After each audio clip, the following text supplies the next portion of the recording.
Well, whether we admit it or not, it's hard not to compare ourselves to others. And when Greg and Kristen Taylor sit down with new clients at Legacy Retirement Group, there's one question they say they get time and time again.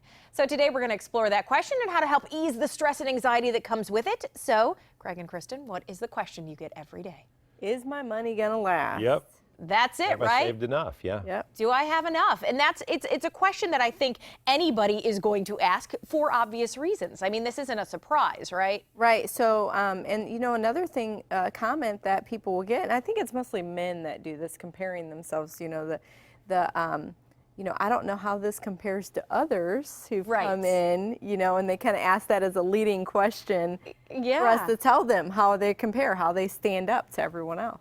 All right, so when you guys get these retirees coming in asking these questions, are they typically prepared? Do you always have to make adjustments to their plan? Well, there's almost always adjustments, but some are more radical adjustments and some are just tweaks to someone's plan. You know, some people have almost all the 5 core areas covered, or at least parts of all of them, and others really haven't done anything other than save. Some people might just need updates. You know, maybe it's as simple as, you know, they haven't updated their estate planning documents in 10 years, but their investments are in order.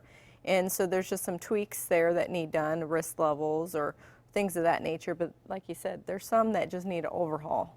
Right, and if you have to tell them that, because I know you guys kind of have to be almost the bearer of bad news sometimes, right? To say things may not be stacking up right now. Do you get a lot of anxiety with that? We do, and that's a hard conversation to have, especially for someone that's been very successful professional, you know, in their field.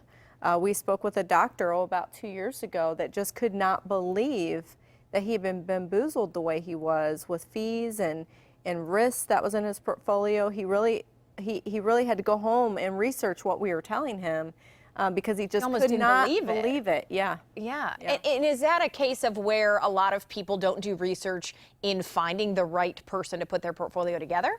Well, I think it is, and I think a lot of people just believe because they've saved that they're going to be successful. And certainly that is a basis for success, but when you think about it, I was just talking with a family last week and they said, you know, I love the risk of the market when it's going up. Sure, who doesn't? But when it's going down, I get so stressed out. I said, that's why you have to have a plan so you're not stressed out, so emotions don't take control, and you know how your income is going to be generated. You know what's predictable in your portfolios and how you stand, because when you do that, then you're confident. And now you can go on those vacations. Now you can enjoy your grandchildren. Now you can have the fun and really fulfill the promises that you've made to yourself. Yeah, and the key is not comparing yourself to others, though. That is a big key. Because we meet with people all the time and say, well, I was talking to my friend and they did this. Sure. But there's no because in there. So the problem with comparing yourself to others is they don't know your complete situation. They don't know, you know, what goals you have in retirement, if you want to travel, how much income you need, how much debt you might have. Those aren't areas that you talk about.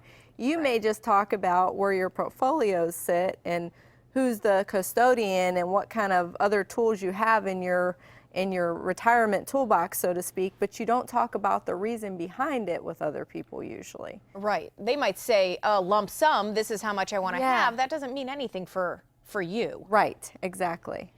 Everyone's unique, and you know, someone may say, well, I've saved $500,000, how does that stack up? And I may say, well, this family had $8,000 a month of pension dollars and Social Security, so they didn't have to draw anything off of their $500,000. You need to draw $40,000 a year off your $500,000. Now that puts you in a little bit of a bind. Right, that situation isn't preferred. So in that case, when you have to have that hard conversation with folks, are you able to then lessen the anxiety? I mean, is that kind of the thing is, hey, we're going to give you this real life, maybe bad news kind of situation, but let's help you? That is our favorite thing to do. Our favorite thing to do is to see that anxiety just disappear during the planning meeting that happens after the initial appointment typically. During that meeting, when they see it in black and white and they see it laid out and that's going to work. And then even more fulfilling is a year later during that first review where they see the plan working in action for a year and they feel like they can do things now. They don't have to hold back on everything just because they're so worried about their money lasting. And it's all about starting by knowing where you stand. So you're offering a complimentary consultation to come in and see just that, right? Right. Find out where you stand. We're going to look at the 5 core areas that can affect your retirement, see where the gaps might be. We'll let you know if there are gaps. If not, we'll let you know. We'll pat you on the back and let you know you've done a great job. And so that's what we do. Anyone that calls in the next 15 minutes, we'll meet with you and see if we can be some help as far as putting that confidence in retirement planning. Right. Take away a little bit of the stress. We always like Yeah. that. Greg, Kristen, thanks for being here. Good to be here.